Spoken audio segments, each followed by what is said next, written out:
بسم اللہ الرحمن الرحیم الصلاۃ والسلام علیکہ یا سیدی یا رسول اللہ وعلی آلہ و اصحابہ یا سیدی یا رحمت للعالمین لبیک لبیک لبیک یا رسول اللہ صلی اللہ علیہ وسلم تاجدار ختم نبوت زندہ باد زندہ باد زندہ باد من سب نبیا فاقتلوا۔ تمام ویورز کو بندہ نعزیز کی طرف سے السلام علیکم ورحمۃ اللہ وبرکاتہ۔ امید کرتا ہوں کہ اللہ تعالیٰ کے فضل و کرم سے آپ سب خیریت سے ہوں گے۔ آج میں آپ کے سامنے کوئی مسئلہ نہیں رکھ رہا، بلکہ ایک نہایت ہی افسوس کے ساتھ خبر شیئر کروں گا۔ پوری دنیا میں یہ خبر پھیل چکی ہے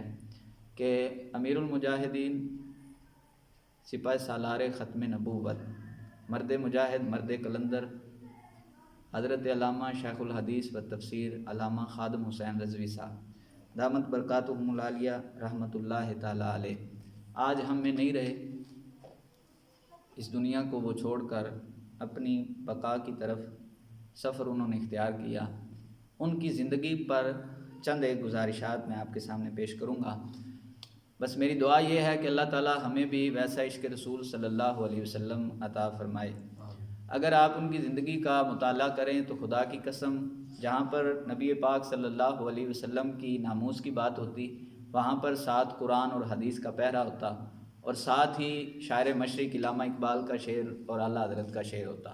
اگر سیدنا صدیق اکبر رضی اللہ تعالیٰ عنہ کی بات ہوتی تو ساتھ ہی اقبال کا شعر ہوتا اور اعلیٰ حضرت کا شعر ہوتا۔ اگر سیدنا عمر بن خطاب، عثمان ذو النورین، مولا علی کی بات ہوتی، حضرت خالد بن ولید کی بات ہوتی، کسی بھی صحابی کی بات ہوتی تو ساتھ اقبال کا شعر ہوتا تھا۔ وہ صرف قرآن کے حافظ نہیں تھے، وہ صرف حدیث کے حافظ نہیں تھے، بلکہ وہ علامہ اقبال کے شعروں کے بھی حافظ تھے اور کلام اعلیٰ حضرت کے بھی وہ حافظ تھے۔ آپ نے 54 سال تقریباً عمر پائی اور ساری زندگی آپ نے غیرت مند انسان بن کر آپ جیے، اور آپ نے لاکھوں نہیں بلکہ کروڑوں دلوں کے اندر آپ نے محبت رسول کوٹ کوٹ کر بھرا، اور مردہ دلوں کو آپ نے زندہ کیا۔ جب بھی ہماری پاکستان کی پارلیمنٹ کے اندر نبی پاک صلی اللہ علیہ وسلم کے قانون کے بارے میں کوئی بات ہوتی یا کوئی بھی جرت کرتا تو سب سے پہلے میدان میں اگر کوئی شخص آتا تو وہ یہ امیر المجاہدین علامہ خادم حسین رضوی صاحب تھے۔ اگر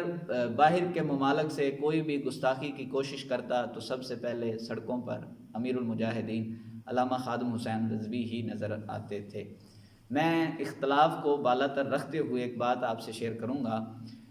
ہمارے پچھلے 30 سالوں سے بہت سارے علماء ہر مکاتب فکر کا، خواہ وہ مکتبہ دیوبند سے تعلق رکھتا ہو، خواہ وہ اہل تشیع کا کوئی ذاکر ہو، خواہ وہ اہل حدیث کا ہو، خواہ وہ اہل سنت و جماعت حنفی بریلوی کے ساتھ منسلک ہو، جب بھی کوئی بات ہوتی تو خدا کی قسم ہماری باتیں صرف ممبروں تک جو ہے وہ محتاط رہتی، ممبروں تک رہتی، لیکن علامہ خادم حسین رضوی صاحب وہ تھے جو حکومت کے سامنے بھی ڈٹ کر کھڑے ہو جاتے، اپنی عزت کی خاطر نہیں، رسول اللہ صلی اللہ علیہ وسلم کی عزت اور رسول اللہ صلی اللہ علیہ وسلم کی ناموس کی خاطر۔ یہ ترہ امتیاز حضرت علامہ خادم حسین رضوی صاحب کو اللہ تعالیٰ نے ہی عطا کیا تھا۔ آج بھی اگر ہم دنیا میں نظر دوڑائیں تو بہت سارے عالم بھی ہیں، بہت سارے مناطق اور فلسفہ جھاڑنے والے علماء بھی ہیں، لیکن اللہ تعالیٰ نے کسی کو یہ اعزاز نہیں عطا فرمایا جو شیخ الحدیث حضرت علامہ حافظ خادم حسین رضوی صاحب کو عطا کیا تھا۔ ایک بات میں آپ کے سامنے رکھ دوں، غازی ممتاز حسین قادری رحمۃ اللہ تعالیٰ علیہ، ان کو جو مرتبہ اور مقام ملا وہ مرتبہ اور مقام اللہ تعالیٰ نے دیا، لیکن اس میں اگر کلیدی اور اہم کردار دیکھا جائے تو وہ شیخ الحدیث علامہ خادم حسین رضوی صاحب کا ہے۔ آپ رباط میں ایک محفل پر آئے اور لاہور میں تھے آپ۔ جب لاہور سے آپ چلنے لگے تو آپ نے لوگوں سے مشورہ کیا کہ میں کبھی کبھار سوچتا ہوں کہ ہمارے فقہ کے امام حضرت امام اعظم ابو حنیفہ رضی اللہ تعالیٰ عنہ ایک قرآن دن میں اور ایک قرآن رات میں کیسے پڑھ لیتے ہیں؟ تو آپ نے دل میں خیال کیا کہ آج میں کوشش کر کے دیکھتا ہوں۔ اب آپ لاہور سے چلے اور رباط کا تقریباً اپنی گاڑی میں 3 سے 3.5 چلو 4 گھنٹے کا آپ سفر لگا لیں، اتنا وقت ہے، تو آپ یہ دیکھ لیں، اندازہ کر لیں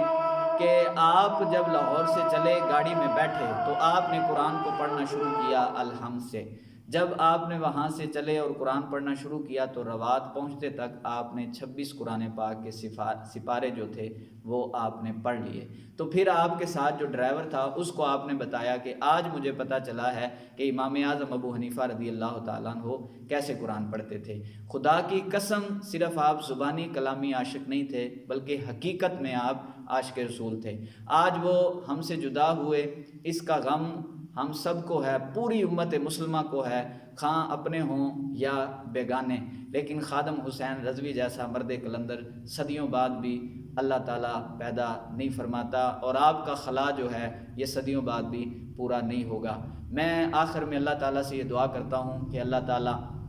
جس راہ پر وہ امت مسلمہ کو لگا کر گئے ہیں، اللہ تعالیٰ ہمیں اسی راہ پر مرتے دم تک قائم و دائم رکھے، اور جس تحریک کے ساتھ وہ ہمیں وابستہ کر کے گئے ہیں اللہ تعالیٰ ہمارا جینا اور ہمارا مرنا اسی تحریک کے ساتھ رکھے۔ آخر میں ایک چھوٹی سی گزارش عرض کروں گا، وہ یہ کہ کچھ لوگوں کا یہ خیال تھا کہ لبیک یا رسول اللہ صلی اللہ علیہ وسلم کا نعرہ ایک سیاسی نعرہ ہے۔ خدا کی قسم یہ سیاسی نعرہ نہیں ہے، بلکہ لبیک یا رسول اللہ کا مطلب یہ ہے یا رسول اللہ میں حاضر ہوں، میرا تن، میرا من، میرا دھن، میرا ماں باپ، میری آنے والی نسلیں، سب کچھ آپ پر قربان۔ اور یہ نعرہ میرے آقا علیہ الصلوۃ والسلام کی اس فرمان کی عکاسی کرتا ہے جس میں میرے آقا علیہ الصلوۃ والسلام نے سیدنا عمر بن خطاب سے فرمایا تھا، لا یؤمن احدکم حتی اکون احب الیہ من والدہ وولدہ والناس اجمعین۔ اے عمر، اس وقت تک تیرا ایمان مکمل نہیں ہو سکتا جب تک تو اپنی اولاد سے بڑھ کر، اپنے اعزاء و اقارب سے بڑھ کر، اپنے ماں باپ سے بڑھ کر، حتیٰ کہ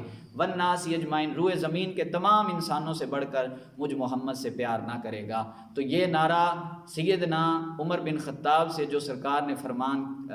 فرمایا تھا اس فرمان کی عکاسی کرتا ہے، اور میرے امیر المجاہدین قبلہ خادم حسین رضوی صاحب یہ نعرہ ہمیں دے کر گئے ہیں، اور انشاءاللہ ہماری آنے والی نسلیں بھی اس نعرے پر اپنی جان جو ہے وہ قربان کریں گی۔ میں دعا گو ہوں اللہ تعالیٰ آپ کے چاہنے والوں کو صبر جمیل اور صبر استقامت عطا فرمائے، اور آپ کے پسماندگان کو بالخصوص صبر جمیل اور صبر استقامت عطا فرمائے۔ آپ کا آخری شعر مجھے اکثر و بیشتر وہ یاد آتا ہے کہ آپ کہتے تھے، نہ سر جھکا کر جیے نہ منہ چھپا کر جیے، ستم گر کی نظروں سے نظریں ملا کر جیے، ہم اگر 2 دن کم جیے تو اس میں حیرت کیا، ہم ان کے ساتھ تھے جو شمع جلا کر جیے۔ والسلام۔